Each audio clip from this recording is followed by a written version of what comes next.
Nu e damaging nimic. Și eu personal grăsuță, nu știu ce, nu. Pot să spun cumva din ce văd eu aici în familie. Pentru că v-am ascultat înainte și spun, trebuie neapărat microfon, nu mă auziți? Mă auziți, așa că totuși e o sală destul de mică. Dacă veți dori, avem microfon. Ideea este că, așa cu bucurie am auzit cum sunt prietenii din copilărie, sunt relații care s-au constituit în zeci de ani și vă mulțumim frumos că ați venit la această întâlnire specială, întâlnire care trebuia să fie în luna martie, dar vorbeam despre voci scriitoare, voci feminine în literatura română din Israel, în luna martie, luna femeii, nu-i așa? Doar că, din păcate, războiul atunci ne-a luat-o înainte, dar ne bucurăm că acum, după atâta timp, am reușit să ne reunim din nou și să ascultăm aceste doamne speciale, să le vedem volumele acestea apărute de ceva timp, atât pe doamna Madeleine Davidson, cât și pe doamna Sara Dazin.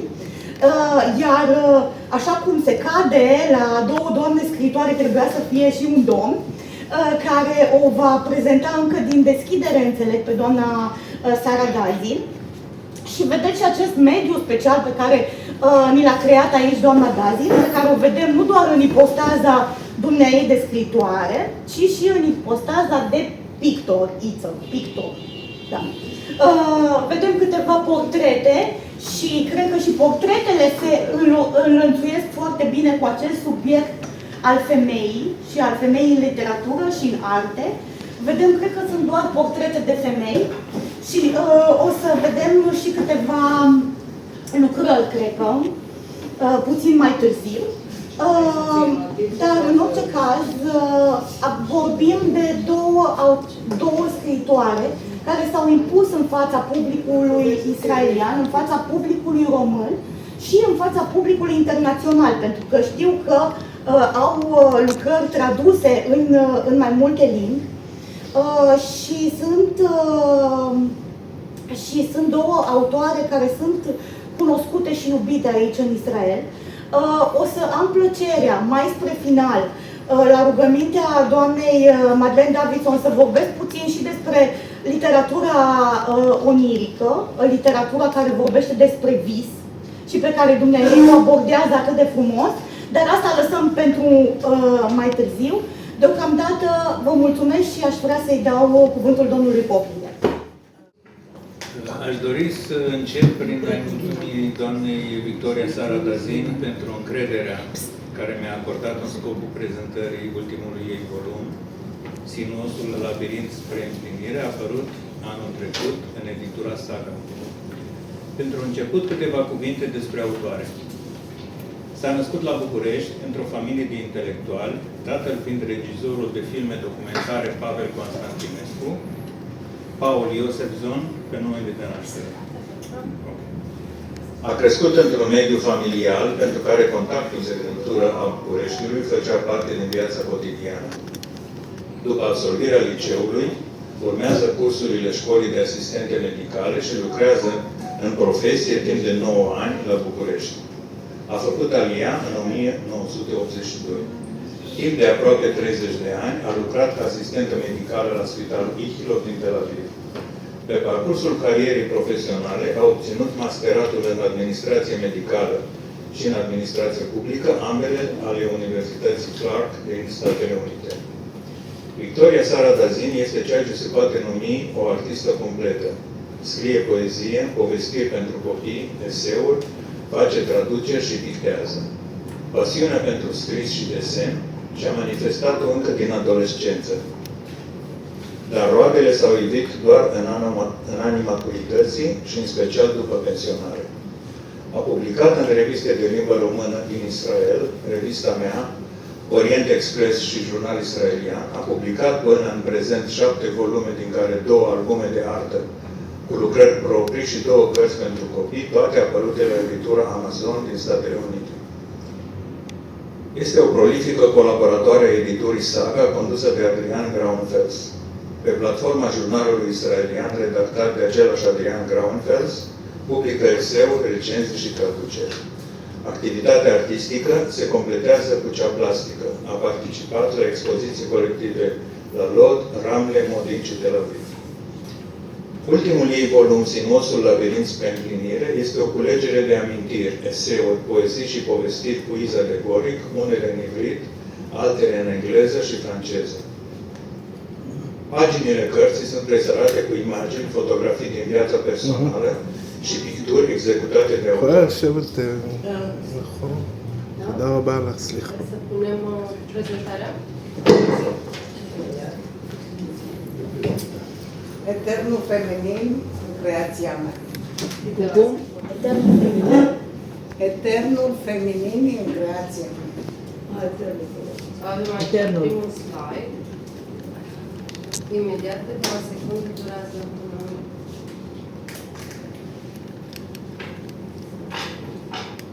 Și îmi spuneți când se dau mai departe? Vedem. Un pic. Așa.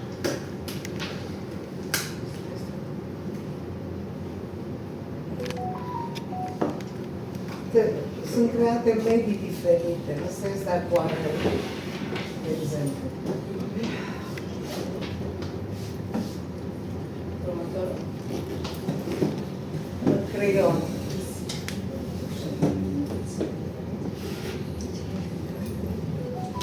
Asta e pastel. Pastel. Asta carbon.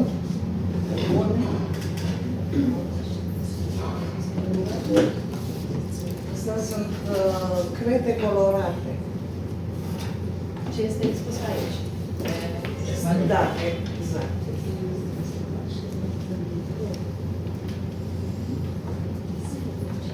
Asta este una acuarelă. Asta nu mi-am păstrat o Ok. Ce este în spatele dumneavoastră? Și vale. Asta este ulei pe vânză, canvas. Așa, satelit.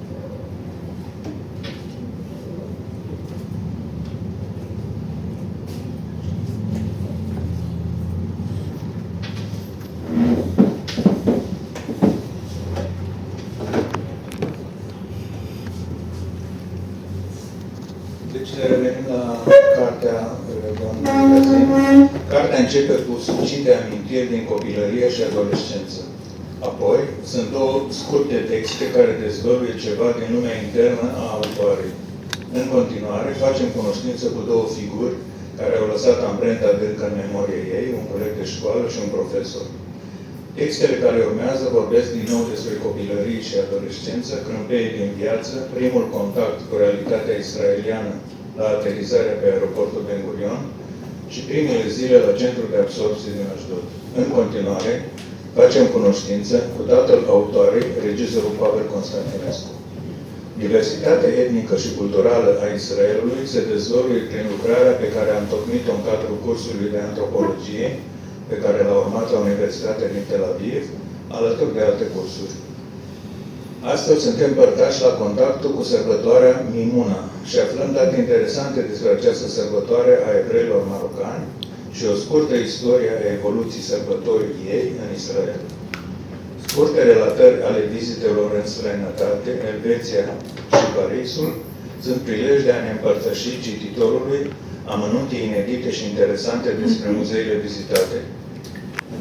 Muzeul Sherlock Holmes și Muzeul Louvre. În altă povestire aflăm despre sentimentele și experiența trăită de tânăra elevă a școlii de asistente medicale la primul contact cu omul bolnav la Spitalul Colțea din București. Scurte povestiri legate de activitatea profesională ca asistentă medicală în spitalele din Israel ne fac cunoștință cu figuri diverse care au lăsat amprente asupra autoarei. Ceea ce conferă relatărilor din viață ceva special și original sunt informațiile legate de locuri și personalități, incluse în narațiune într-un mod natural și cursiv. Volumul cuprinde o culegere de eseuri pe teme diverse. Pictorul Eu Davardi, orașul Hebron, impresii de călătorie din Cipru și Statele Unite.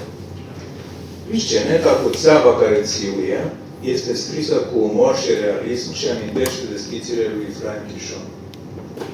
Povestirea scrisă în engleză despre frageda tulpină de lămâi care a reușit să răsară într-un iglu de eschimoși și s-a readaptat într-un chibuz din Israel, este de fapt o subtilă alegorie despre evreul născut în diaspora și care își regăsește după 2000 de ani rădăcinile în Israel. O scurtă discuție imaginară cu pictorița spaniolă Sofonisba Anguissola este prilejul de a dezvălui cititorului amănunte despre prima femeie pictor care a creat un autoportret și dezbate pauperitatea muzeelor, a albumelor de artă și a istoriei picturii în ceea ce privește creația feminină. Subiectul feminismului continuă cu o scurtă biografie a Zilei Internaționale a Femeii 8 martie și un fragment din conferința despre personalități feminine ale Iașului, prezentată la ICR și la care am participat și eu. Capitolul feminin al cărții este completat de fotografiile a 20 de portrete feminine realizate de autoare. În parte le-am văzut. În partea dedicată versurilor sunt prezentate poezii, o parte compusă în engleză. Volumul se încheie cu o serie de eseuri publicate în majoritatea în revista internetică Jurnal Israelian. Și aici găsim văditul interes al autoarei în a dezvălui cititorului figuri inedite ale personalității feminine mai puțin cunoscute publicului mare. Spre exemplu, Hipatia din Alexandria, matematiciană, astronomă și filozofă. Hannah Arendt, filozofă și politologă, născută în Germania la începutul secolului 20 și care a activat în Statele Unite. De asemenea, găsim eseuri despre Spitalul Salpetriere din Paris, cel dedicat cărturarului Dini Bugorescu, note pe marginea unei expoziții cu titlul Cartea Esterii în epoca lui Rembrandt, din cadrul Muzeului Evresc din Manhattan, evoluția Imbii Idiși pe teritoriul de azi al Israelului, din Evul Mediu și până la crearea statului Israel.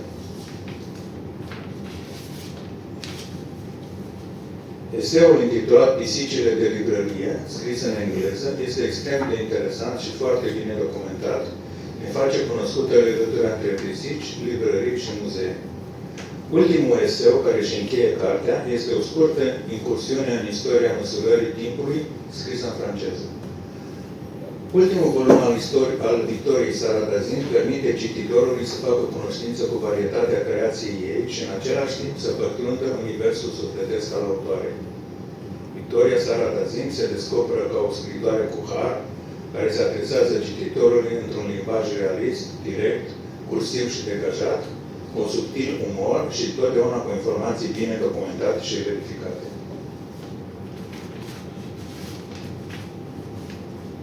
În încheiere și ca o completare a prezentării volumului Victoriei Saradazin, aș dori să citez din două recenzii recente, una scrisă de Lila Columban, istorica artei și muziciană, figură de seamă a intelectualității clujene, a doua semnată de Delia Muntean, critic literar, membra Uniunii Scriitorilor din România, redactor șef al revistei de cultură Nord Literar. Lila Columban scrie: Simosul labirint spre împlinire este o carte memoralistică, complexă, caledoscopică. Mesajul ei central este o pledoarie în favoarea promovării valorilor culturale și artistice ale omenirii. Volumul se remarcă într-un elan creativ și o prospețime tinerească. El poartă ecoul culturii române și evreiești, dar totodată e deschis către un orizont multicultural și artistic larg. Titlul cărții sugerează o puternică încărcătură simbolică, anticipând teme majore, căutare de sine, feminitate, forță creatoare și împlinire spirituală. Stilul cărții se adaptează cu naturalețe genurilor și temelor abordate. Claritatea și simplitatea limbajului îi sporesc autenticitatea.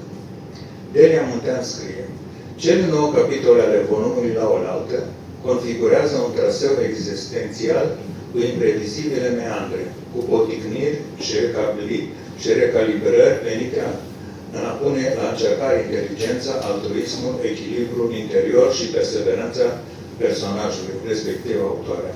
Drumul, în labirint Așadar, se metamorfozează într-o permanentă căutare a identității, a sensului dinăuntru, căutare bulversată și tergiversată de provocările lumii exterioare, însă nici de cum pervertită de aceasta. Fiecare cotitură a labirintului o ajută pe autoare să evolueze și să se definească pe sine. Diversitatea aspectelor cu care se ocupă memorialista, așezate la oaltă, echivalează de fapt cu o neobosită căutare a unui sine răsfrânt între două lumi, neaparținând cu totul nici uneia.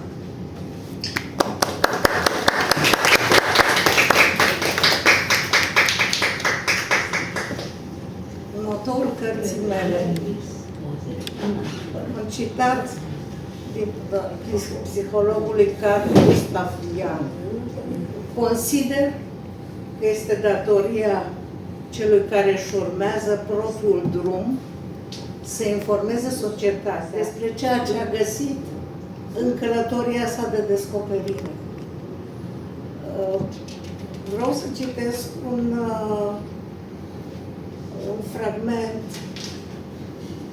De fapt, este prima povestire care apare în carte, pe care l-am intitulat Abgar. M-am născut în București, la Spitalul Elias. Vă scuzați, uite mai bine. M-am născut în București, la Spitalul Elias, în decembrie, cu 2 ani înainte ca dr. Virginia Abgar, medic american, specialist în anestezie obstetricală, să propună metoda de evaluare a noului născut după naștere. Presupun că Abgarul meu ar fi fost în jur de Eser. După aniversarea vârstei de 5 ani, apartamentul nostru s-a transformat într-un bârlog de femei.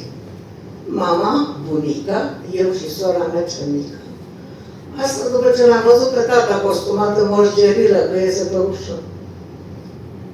Până la 9 ani am locuit pe bulevardul Mărăș Colț cu Sandu Ardea, vis-a-vis de mănăstirea Cașin. Apoi ne-am mutat pe Spirul Haret, o străduță scurtă, îngustă și umbroasă, între strada Nuferilor și strada Știrpei-Vodă, situată chiar vis-a-vis de Conservatorul de Muzică George Enescu și Parcul Cișmigiu. Am urmat școala generală pe Spirul Haret, la 2 pași de casă, vis-a-vis de Registratura Generală a Ministerului Educației. Până la o anumită vârstă, Parcul Cișmigiu ne-a oferit o oază de liniște. Când puținele rude, care încă nu emigraseră, veneau în vizită, coboram pe stradă, traversam Știrpei-Vodă și în Cișmigiu ne plimbam în rotonda scriitorilor. Spre sfârșitul clasei a 8-a, diriginta noastră, doamna Lupașcu, ne-a surprins povestindu-ne despre mormintele marilor scriitori ale literaturii noastre, care au trecut în neființă, dar au lăsat urme și după moarte, cu așa zisele epitafuri de pe mormintele lor. Unii au scris epitafurile din timpul vieții, altora le-au fost alese versuri din operă care au ilustrat tema Fortuna la vis. Majoritatea sunt înmormântați pe alea scriitorilor din cimitirul Belgrad. Într-o duminică de iunie 1965, vizitam cimitirul. Încă de la intrare, un indicator ne direcționează către alea Mihai Eminescu. Alea nu este foarte lungă. Vedeam pietrele funerare, Mihai Eminescu, Ion Luca Caragiale, George Călinescu, George Coșbuc, Nicolae Rabiș. Lângă mormântul lui Mihai Eminescu am recitat poezii și am depus flori. Eminescu a fost înmormântat la umbra unui tei, iar pe cruce are drept epitaf o strofă din poezia Nu voi mormânt bogat. reverse dus când te autoștiutoarea, deasupra crești de tei să-și scuture floarea, nemai fiind pribeag de atunci înainte, aducerea aminte morturării cu drag. Nicolae Daviș a scris un epitaf, câteva versuri din poezia sa, Primele iubiri, pare se sting ale lucilor flori, mor vegetație, suflete mor. Iar altele, din încheiere, eu curg întreg în acest cântec sfânt, eu nu mai sunt, e un cântec tot ce sunt. Săracă inima. Imediat.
După absolvirea liceului, mi-am petrecut timpul scotocind din cutii, scrisori și uitându-mă la fotografii vechi.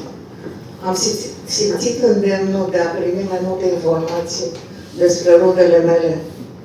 Unchiul Itzhak, nene Ica, ne vizita deseori. Era cel care m-a însoțit la templul Coran. Când a murit, mă aflăm printre cei care l-am condus pe ultimul drum. După înmormântare, am așteptat la poarta cimitirului. M-au întrebat, tu ce faci aici? Nu vii acasă? Cu lacrimi în ochi am răspuns. Eu l-aștept pe neneică. Informații despre rudele mele am primit după mai bine de jumătate de secol, în Alpain 23, de la Consiliul Național pentru Studierea Arhivelor Securității, răsfoind peste cele 100 de pagini ale dosarului meu, care conține, printre altele, numele și pronumele, numerele de telefon ale turnătorilor. Am găsit o listă detaliată a rudelor mele, care au făcut alia sau am emigrat, nume, date de naștere, anul emigrării, adrese, numere de telefon. Vezi încă o povestire scurtă din amintirile mele, care se intitulează Hrană spirituală. Hrană spirituală. Hrană spirituală. În toamna anului 1971, mama mi-a dat 25 de lei și m-a trimis să caut ceva de mâncare, atenționându-mă că sunt ultimii bani până la salariu. Am coborât și am dat colțul pe strada Nuferilor. Măcelăria era deschisă, dar măcelarul spăla rafturile goale. M-am îndreptat spre piața Amzei, am traversat Calea Victoriei. Primul magazin alimentar expunea în vitrină și rafturile erau tixite de cutii cu pastă de roșii. Alimentarea din piața Amzei oferea o diversitate, cutii cu sos de roșii. Piața Amzei era goală. Uneori se întâmplă să aducă o mică cantitate de pui, care se vindeau imediat sub asaltul mese de oameni care se luptau din toate puterile să poată ajungă la tarabă. Eu n-am ajuns niciodată.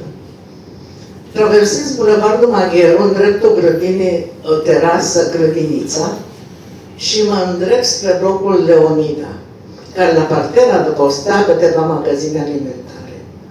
Intru la magazinul Polar, care se transformase de la mijlocul anilor 70 în magazinul Vânătorul și constat că acolo vindeau cutii de pastă de roșii vânate.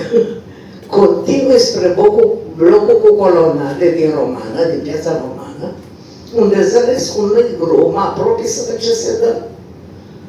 La magazinul de flori nu aveau frezii, așa că fac drumul înapoi. Traversez Bulevardul Magheru în dreptul grădiniții, terasă grădinița, și mă îndrept spre librăria aflată vis-a-vis de blocul Leonida. În librărie, rafturi tixite cu cărți.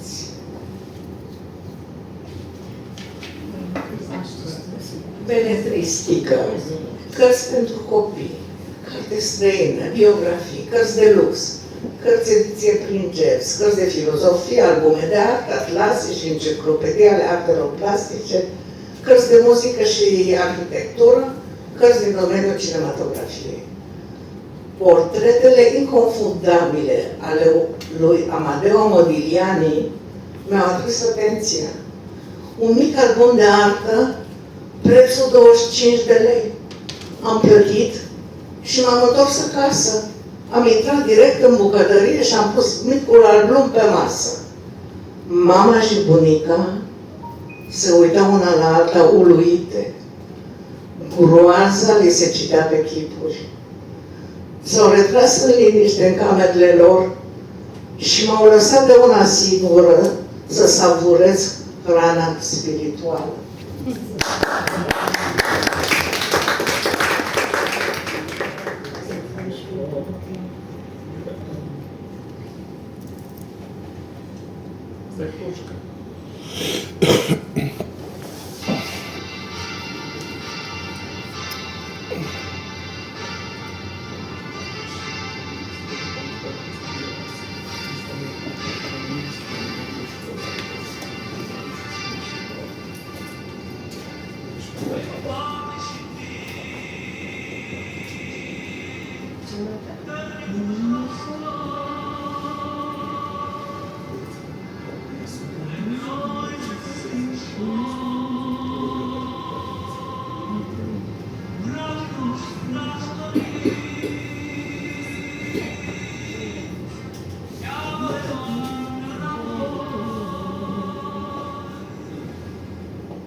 Vă mulțumesc mult!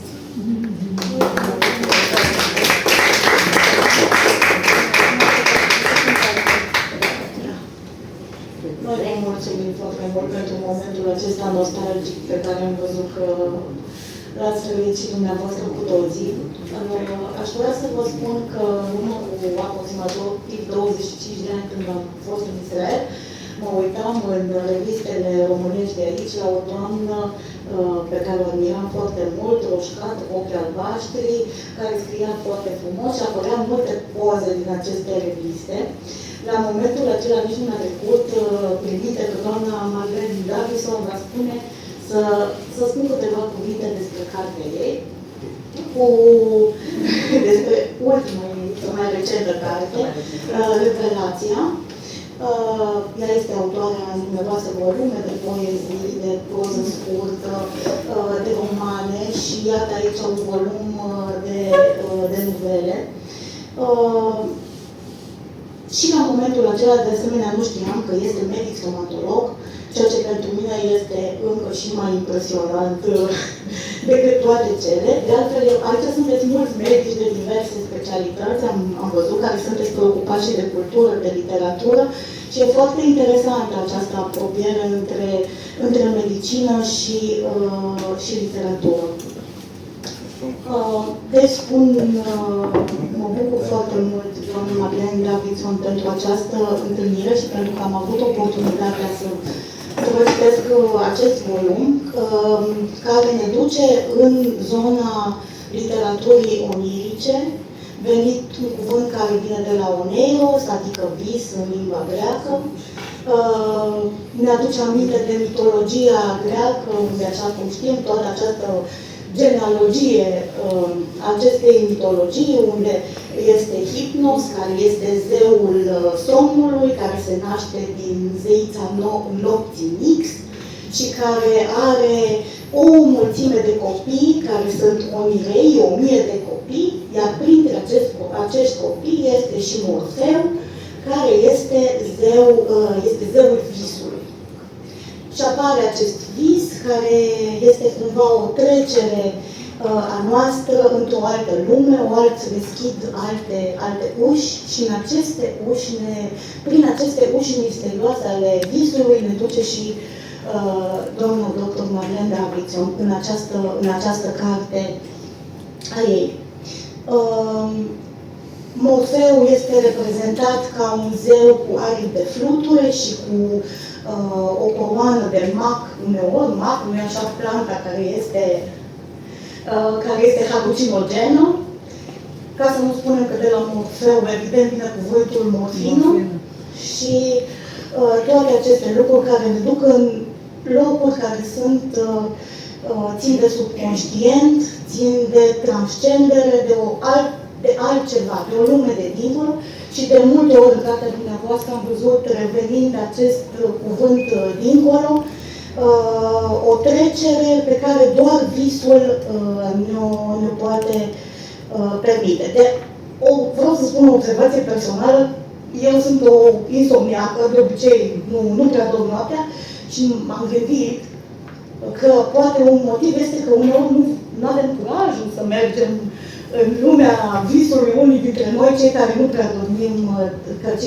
nu prea dormim noaptea, pentru că, într-adevăr, visul este o călătorie specială și asta nu ne-a spus-o doar Freud, care ne-a făcut, nu așa, o plimbare prin semnificația viselor și ne-a analizat psihologic prin ceea ce înseamnă visul, dar care este fascinant la rândul său Freud cu ceea ce spunea despre acest lucru, dar ne-au dus și Kafka, ne-au dus și Garcia Marquez și alți mulți scriitori să descoperim ce este visul. Aș vrea să spun că foarte frumos în debutul cărții domniei sale, doamna Davidson spune: oniricul a fost printre primele tipuri literare pe care eu le-am îmbrățișat, fascinată de lumea visului, dar mai ales de nenumărate fapte și întâmplări, coincidențe, congruențe, ce se petreceau în lumea mea fără o explicație neapărat plauzibilă. Și spune mai încolo, cine sau ce se află în spatele acestor semne de întrebare.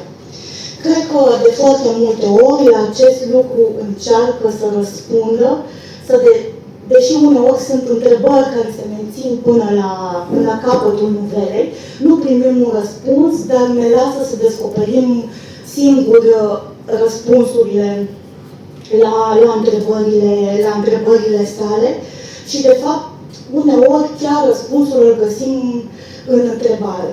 Iar dacă vorbeam despre mitologia greacă, trebuie să spun puțin și despre Talmud.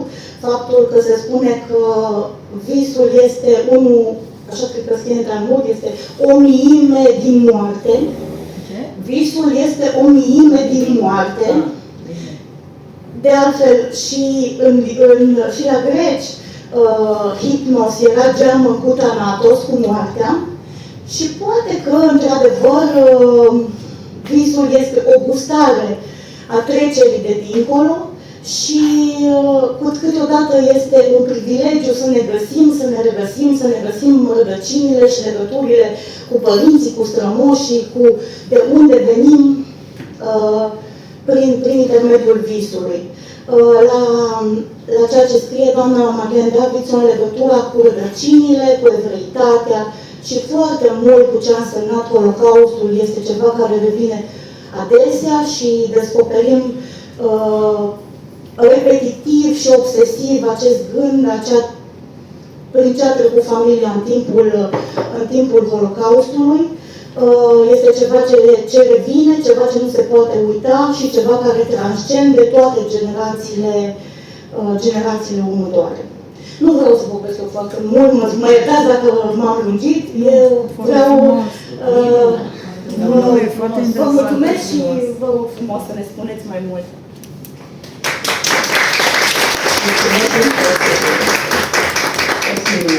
Mă scuzați că m-am ridicat în picioare, dar mie îmi place să vă văd. Și pentru că nu sunt chiar de o mare înălțime pe vremea mea. Dacă stau în picioare, într-adevăr, mă pot bucura de acest public și vă mulțumesc din tot sufletul că ați venit să ne onorați cu prezența. Știu că fiecare are și alte treburi, mai ales în timpul săptămânii. Deci, dacă v-ați rupt din timpul dumneavoastră, înseamnă că voi merge. mi-a făcut o deosebită plăcere să vă mulțumesc pentru aceasta. Eu am început de când eram încă în liceu și am început să scriu. Curios este faptul că pe vremea realismului socialist visul nu era încurajat și eu nu prea știam multe despre genul oniric. Am început să scriu într-un fel inconștient, nebazându-mă pe lecturi anterioare, cum de obicei se întâmplă și cum ar trebui să și fie. Dar ceva din mine, și n-aș putea să spun ce, mă aducea la masa de scris cu aceste proze oarecum fantastice. O prietenă de-a mea, încercând să-mi răspundă la întrebare de unde, mi-a spus că probabil că vin din ancestralele povești ale Tanahului, ale evreilor, ale poveștilor care mi le spunea bunica în ceasurile ei de reverie. Eu însă nu cred, pentru că mai târziu mi-am dat seama că pe undeva scrierile mele veneau din necesitatea de a găsi o soluție problemelor sau situațiilor imposibile. Nu puteam să mă împac cu gândul, probabil, că există un moment în care nu mai știi ce să faci, în care pereții cad peste tine. Probabil că venea de undeva, într-adevăr, din evrăismul care era în mine și a unui popor care a fost multă vreme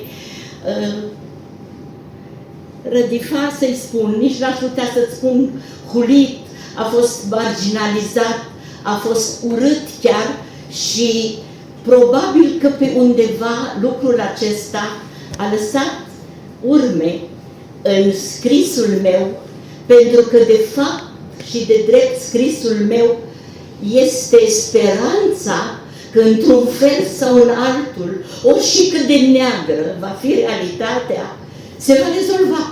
Într-un fel se va rezolva. Va veni de undeva. Nu știu de unde și nu știu cum, dar noi suntem obligați să mergem mai departe. Și atunci, cred că, fără să conștientizez, am condeiat în scrisul meu speranța pe care, nu știu dacă pictorii au încercat să o picteze, dar eu precis am încercat să o pun prezentă în paginile de proză pe care le-am scris, nu numai în proză, câteodată chiar și în poezie. Și pentru că nu prea este ce vorbi sau s-a vorbit destul, eu am să vă citesc o proză de vis, dacă vreți dumneavoastră.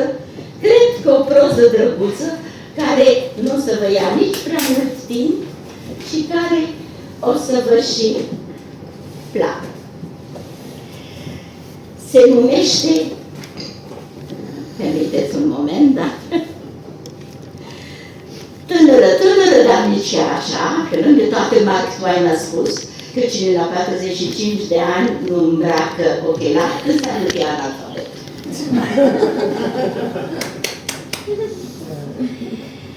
Mă numesc Ivon. Terminasem romanul. Expulzat din lumea eroilor mei, scriitorul se simțea obosit și fără blagă. Un biet șomer. Aranjă cu încetineală creioanele, ochelarii în etiu, puse un pres-papier peste mormanul de foi și, mânat de o bruscă hotărâre, trase pazisiul din cui și ieși în stradă. Răceala nopții îl cuprinse, îi îndoi spatele cu cărjânguri. Ceața târna deasupra orașului ca un cerceaf umed, uscat, pus la uscat, și își ondula marginile peste acoperișuri, peste copaci. Scriitorul nu se grăbea. De fapt, nici măcar nu știa încotro se îndreaptă. Pașii îl purtară spre periferia, cu petece de verdeață, răzoare de buieni sălbatice și dealuri împădurite. Era oaza lui de liniște și de reverie. Se întreba cum se va salva din iarna care bătea la ușă și iarna vieții lui, care îi se părea o similitudine înfricoșătoare. Atras de firma luminoasă a unei cafenele răsărite pe neașteptate, scriitorul intră fără zăbavă. Literele neonului îi furară privirea, dar și numele ieșit din comun. Refugiul muzelor.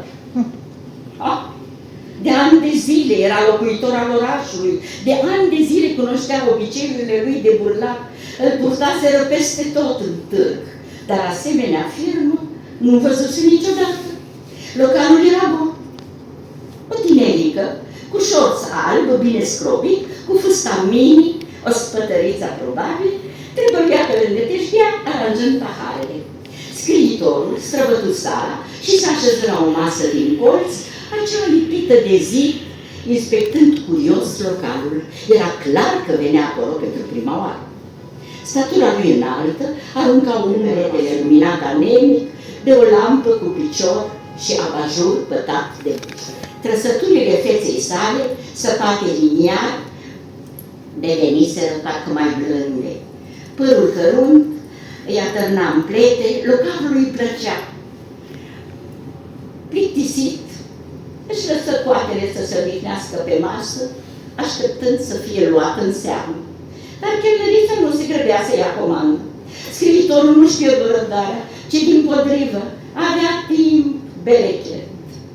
Romanul lui se încheiase, eroii lui îl expulzaseră din viața lor. În minte îi reveni citatul unui scriitor rus cu care fusese de acord la timpul său. Terminarea unei cărți e ca o despărțire, scria autorul. Eliberat, mă bucur să scap de toate acele personaje care îmi umpleau orele de nesomn.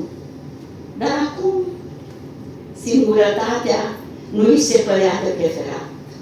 Doar cu o lună în urmă își avea locul său, împreună cu alți scriitori și poeți, la cafeneaua Papillon, frumoasa cafenea cu fluturile ei albastru pe frontispliciul clădirii. Acolo se simțea ca acasă, printre clienții vechi sau noi, fiecare citindu-și, ascultându-și creațiile, povestindu-și necazurile.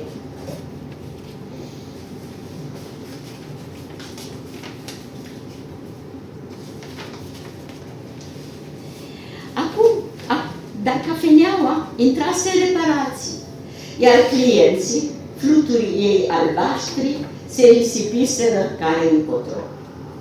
Stând astfel liniștit și pierdut în gânduri, scriitorul observă deodată pe masa vecină o ceașcă de cafea, cu zațul prelins pe margine, două buze sângerii de ruj, o inimă aproape perfectă se desena cu claritate pe ceramica albă. Defect profesional, scriitorul încercă să-și construiască în minte portretul femeii căreia îi se potrivea conturul inimii de pe ceașcă. Ar trebui să fie o femeie tânără, se gândi el, și nu cine știe ce bogată, altfel rujul n-ar fi pătat ceașca.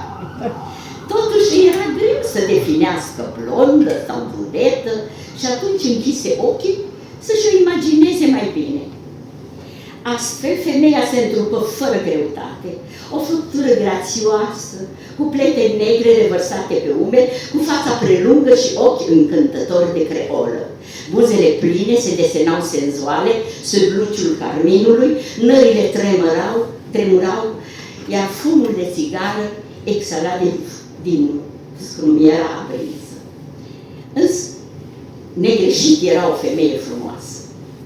Acum o vedea cu claritate și cu ploapele închise, îi se păru ciudat, dar chiar îi era cunoscută.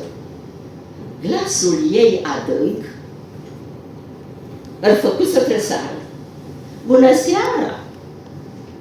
Gândind că femeia a revenit în cafenea, fiindcă uitase ceva acolo, scriitorul îi răspunse cu naturalețe la salut, privind-o cu interes și băgare de seamă.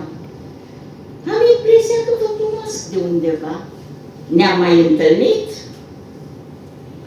buzele rușate violent, schițară un surâs ironic. Dacă ne-am mai întâlnit, ce întrebare! Și eu care credeam că ne cunoaștem foarte bine, sunt una din eroinele dumitale. E drept, într-un roman scris de mult. Ce repede uitați voi, bărbații! Pe vremea aceea povesteai tuturor cât am fost eu de îndrăgostită. Ai făcut chiar o obsesie pentru mine. Și cred că de aceea mi-ai și hărăzit un asemenea final. Îți amintești?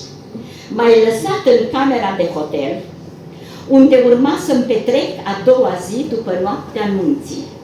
Venisem ca să mă asigur că totul e în ordine și să comand o cameră pentru verișoara mea din provincie sosită la nuntă. Recepționerul, care mă cunoștea, m-a anunțat că viitorul meu soț se află sus la etaj. Am fugit pe scări, am dat buzna, dar ușa era întredeschisă, iar în minunatul nostru pat nupțial, adică, pardon, abia a doua zi urma să fie, se afla dumnealui soțul cu secretara. Serbau chipurile despărțirea. Nu se poate să nu te amintești. A fost clipa când m-ai condamnat. Generos, mi-ai umplut sufletul de chin și umilință. Ah, durerea, îngrozitoarea durere de a afla adevărul, iar eu care l-adoram într-atât. Cât dramatism! Mi-ai dăruit măreția suferinței. Ar fi trebuit să-ți fiu recunoscătoare pentru un asemenea tragism shakespearian. Din brațele deznădejdii m-ai trimis cu mintea încetoșată de mânie și durere să cumpăr 2 cutii de luminal. Ba, în ultimul moment și un pistol de damă micuț pe care l-am zărit într-o vitrină, tot mai potrivit pentru sfârșitul pe care mi-l pregăteai. Am scris până și scrisoarea de adio. Se moare cu adevărat numai atunci când cei din jur te dau uitări. Amintiți-vă de mine, mă numesc Ivon.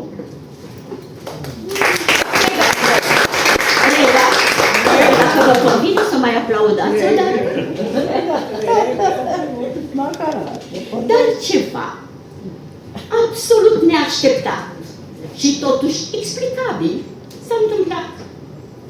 Nu spuneți voi, scriitorii, atât de metaforic și convingător, că personajele odată concepute prin viață, nu spuneți că ele vă conduc după voia lor până la sfârșitul romanului, pe care de fapt nici nu l-ați bănuit de la început. Ei bine, domnule scriitor, e adevărat. Am refuzat să mor în floarea vârstei și plină de visuri. Uite așa am refuzat.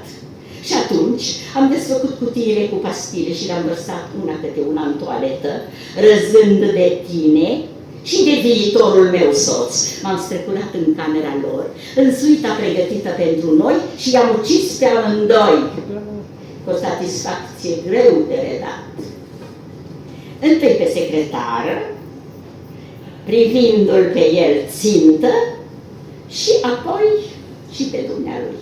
Și mâna nu i-a tremurat nici măcar un pic. Țin să-ți spun că m-am simțit grozav, iar romanul dumitale ar fi fost mult mai reușit dacă îi făceai un alt final. De altfel, chiar că nu cred că a meritat publicat. Am înțeles, a răspuns scriitorul. Absurd. Desigur absurd, dar ai dreptate. Romanul a fost prost. Și ce vrei de la mine? Să-mi cer scuze? Nici asta n-ar fi rău, dar am venit pentru altceva. Poliția mă urmărește. Au descoperit criminal. Scuză-mă, ești nebună? Și ce aș putea face eu? Cum aș putea eu să te scot din beleaua în care te-ai vărât singură? De fapt, ai ales între închisoarea pe viață sau chiar execuție pentru crimă dublă și ai fugit vrei să te salvezi. Foarte simplu. De aceea ești scriitor. Salvează-mă. Într-un fel sau în altul, depinde de tine. Tu m-ai creat. Femeia îl privi pe scriitor. În momentul acela, sirena poliției se auzi undeva în apropiere. Dumnezeule, mă arătând pe urmele mele! Femeia îl prinse pe scriitor de mână, trăgându-l cu putere după ea.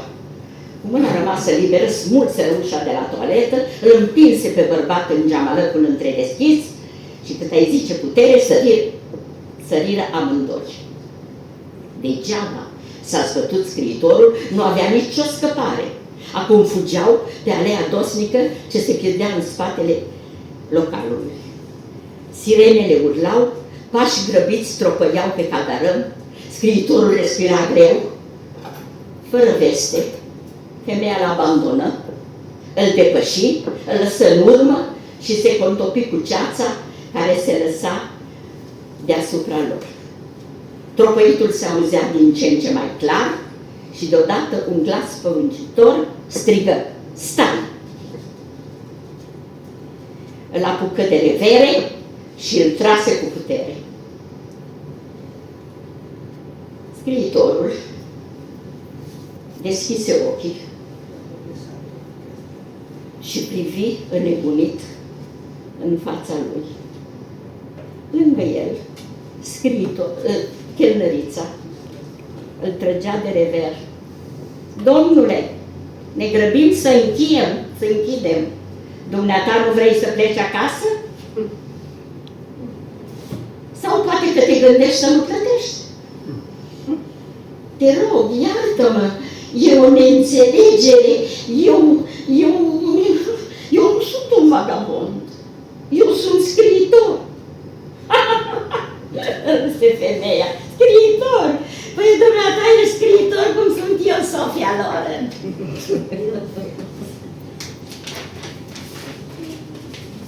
Și acum plata. Ajunge cu minciunile, cafeneaua se închide. Scriitorul se sprotoci din portmoneu și își numără monezile pe masă. 2 cafele, te rog. 2 espresso pentru dumneata și pentru doamna de alături, îl zori chelnărița.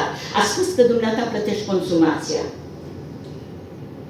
Scriitorul renunță să mai întrebe ceva. Achită fără obiecție, își luă pardesiul și se îndreptă spre ieșire.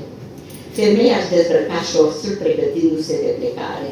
În lumina via a spoturilor, buzele ei străluceau sângeriu. Pe ecusonul de la piept scria cu majuscule: Ivon.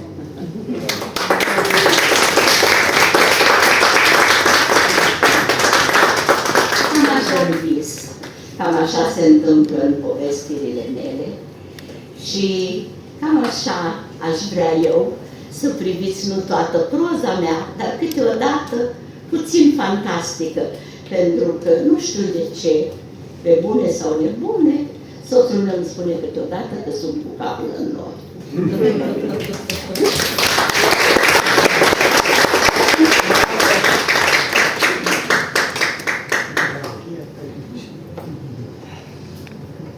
Aici ne oprim, aici vă mulțumim.